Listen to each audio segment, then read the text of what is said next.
All right, Dennis Mitchell, coach of Star Athletics, Yep. The Block. Yep. You just swept the 100-meter podium with Sha'Carri Richardson, Melissa Jefferson, TT Terry. I mean, what was your initial reaction when you saw their names come up? Man, I was so excited, man. I couldn't do anything but scream, because, this is something that these girls have worked hard for.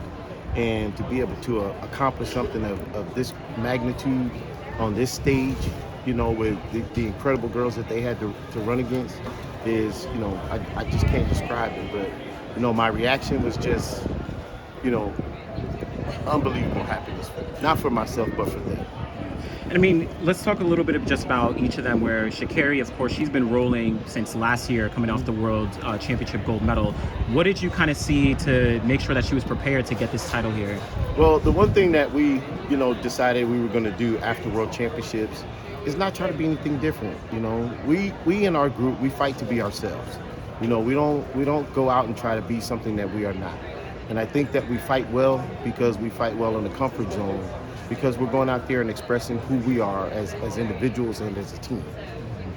And then Melissa is a new entrant in a sense. It's kind of her first full year under you. What has the progression been like with her, transitioning from her old coach now with you? Well, Melissa's a very hard worker and she's a smart girl. We went through a lot of, learning curves this year. I introduced a lot of new things to her, some new kind of training, workouts that were a little bit harder than she's used to. But she's a hard worker. She adapted to all of them. She's eager to learn, and all of those qualities, are things that she needed to be able to make this transition comfortable for her. Mm-hmm. And then TT Terry, on paper, right? Her season wasn't as excellent as, for us spectators, not getting under 11 seconds yet, but she showed up like she had done in previous years. What did it take for her to be able to make this team? Well, she just needed to show it out there on the track. Mm-hmm. TT, just like all my other girls, is a very hard worker. We have seen TT in practice, execute as well as anybody in the world, and I knew that she was in 10-8 shape. We just needed to put it out there on the track, but she's been showing it every day in practice. Mm-hmm. And then we saw all three of them cross that line. They all hugged. I mean, did you kind of feel those emotions? I don't even think I saw that part because, I was in here, running around, people were congratulating me, and, I was still just trying to process the moment. So I don't even really think I saw that yet.